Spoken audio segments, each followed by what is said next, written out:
Public prosecutor এবং রাষ্ট্রপক্ষের আইনজীবীর ভূমিকা কি? রাষ্ট্র বনাম আসামি মামলায় প্রসিকিউশনের ভূমিকা আমি আজকের ভিডিওতে আলোচনা করব। পাবলিক প্রসিকিউটর ও রাষ্ট্রপক্ষের আইনজীবীর ভূমিকা রাষ্ট্র বনাম আসামির মামলায় প্রসিকিউশনের দায়িত্ব কি এ সম্পর্কে আজকে কথা বলছি। বাংলাদেশের ফৌজদারি বিচার ব্যবস্থায় রাষ্ট্র বনাম আসামি মামলায় রাষ্ট্রের হয়ে মামলা পরিচালনা করে পাবলিক প্রসিকিউটর বা পিপি ও অন্যান্য রাষ্ট্রপক্ষের আইনজীবী। আসামির পক্ষের আইনজীবী থাকে প্রতিরক্ষার জন্য, আর রাষ্ট্রপক্ষের আইনজীবী থাকে প্রধান দায়িত্ব হলো অপরাধ প্রমাণ করা এবং ন্যায় বিচার নিশ্চিত করা। এখানে আমরা বিস্তারিত দেখব পাবলিক প্রসিকিউটরের নিয়োগ, ভূমিকা ও সীমাবদ্ধতা এবং রাষ্ট্র বনাম আসামির মামলায় তাদের গুরুত্ব কতটা। পাবলিক প্রসিকিউটর কি? ফৌজদারি কার্যবিধি সিআরপিসি 493 অনুযায়ী রাষ্ট্রপক্ষের পক্ষে ফৌজদারি মামলা পরিচালনার জন্য নিযুক্ত আইনজীবীকে পাবলিক প্রসিকিউটর বলা হয়।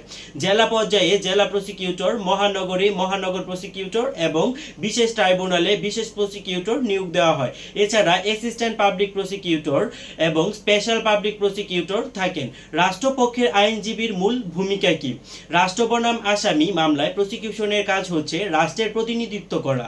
অপরাধ সংঘটিত হলে তা শুধু ভুক্তভোগীর বিরুদ্ধে নয়, রাষ্ট্রের বিরুদ্ধে অপরাধ, তাই রাষ্ট্র ভুক্তভোগীর হয়ে আদালতে মামলা করে। চার্জশিট উপস্থাপন ও মামলা পরিচালনা। তদন্ত শেষে পুলিশ যে চার্জশিট দাখিল করে প্রসিকিউটর সেটি আদালতে উপস্থাপন করেন। আসামির বিরুদ্ধে চার্জ গঠন করতে আদালতকে সহায়তা করেন।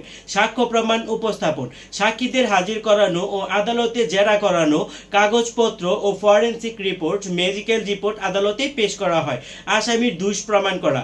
আসামির বিরুদ্ধে যে পর্যায়ে অপরাধ প্রমাণ করা প্রসিকিউশনের প্রধান দায়িত্ব।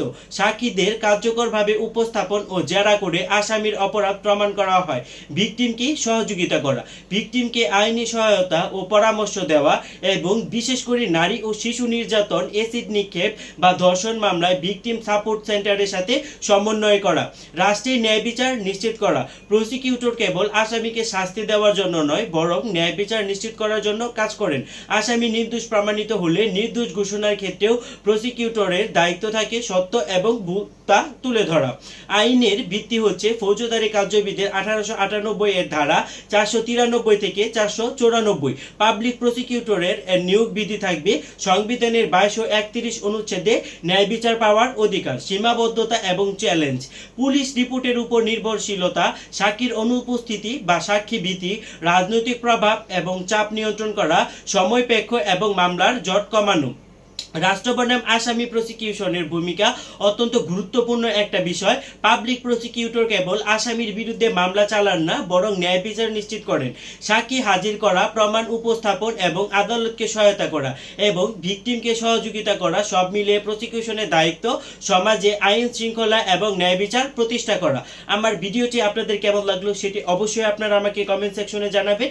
আর আমার চ্যানেল ল ইনফর্মার বিডিকে সাবস্ক্রাইব করে আমার পাশেই থাকবেন। ধন্যবাদ সবাই।